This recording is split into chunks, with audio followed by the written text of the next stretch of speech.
Good evening. Welcome to the Village Loafer in Doi Saket, Thailand. How you doing? I always use add-ins in my loaves, you know. I've done a lot of loaves lately with dried tomato and seeds and turmeric and other things. And yesterday was my first time. I did some cinnamon raisin. And I've had 3 people message me in the last week, and they're asking when to put add-ins in, how to put them in.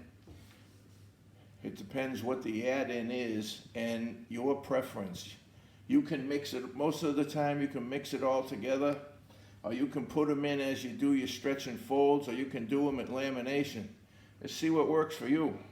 This is the way I did it. The first time I put the raisins in lamination.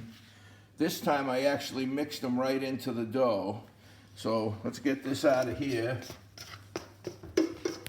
This is 78% hydration dough. And because I'm not, we're not selling this or anything, I don't measure it. I just do it by eye. It's close enough for me. Push that over there, push that over there. Another thing that's a good tip is you want to minimize your dough handling. You see how fluffy this dough is? This dough was only stretched and fold 2 times. 2 times in 5 hours. I don't stretch and fold every half an hour. I only put it out here nice and gentle like this. And I did put some of this cinnamon and sugar in as a dry ingredient when I was making the dough. And now I'm just sprinkling a little layer on here, as you see. Now yesterday I folded this in thirds and then back this way, and I didn't get a good distribution of the raisins. So tonight I'm going to do it different. Tonight I'm just going to roll it up.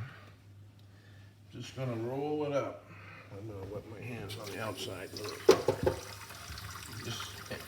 And pull the dough back a little bit. It's part of the good shaping technique to stretch it back. And just roll it up like that. All right, now, this is when I'll flour it up. Now, I got other people saying, how come when your video, your dough's not sticky? Well, this is a 78%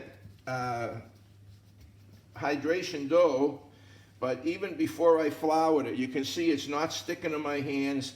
It's not a sticky mess that's hard to work with.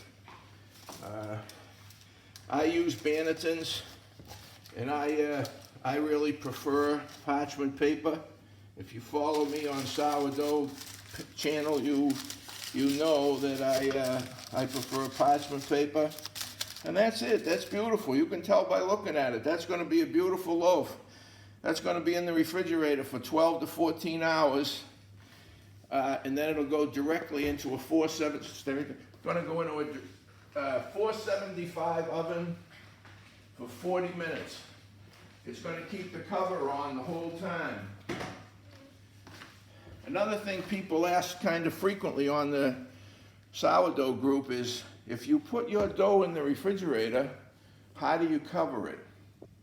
A lot of people don't cover it, and myself, I don't like that because it's going to suck all the moisture out of the top of your dough. It's got to make your dough hard on the top. That's what a refrigerator does. It takes away the moisture. And I think people do that to aid them in scoring. But if you prepare your dough correctly, if you've got good gluten content, you've shaped it well, and you've done all the steps, this thing's going to score tomorrow very easy. This thing will be right up here to the top of the basket tomorrow. People say, well, how do you cover it when it goes in the fridge? I happen to have extra Banneton's. I'm not telling you to go buy Banneton's. Some people don't even want to buy a Banneton for the bottom. You certainly don't need to buy one for the top. I have extra Banneton's, so this is what I do. Boom, finished. And it doesn't suck all the moisture out of the dough. All right? That's it. If you have any questions, just ask me. I'm very happy to help. All right? Good night. Thanks for tuning in. Bye-bye.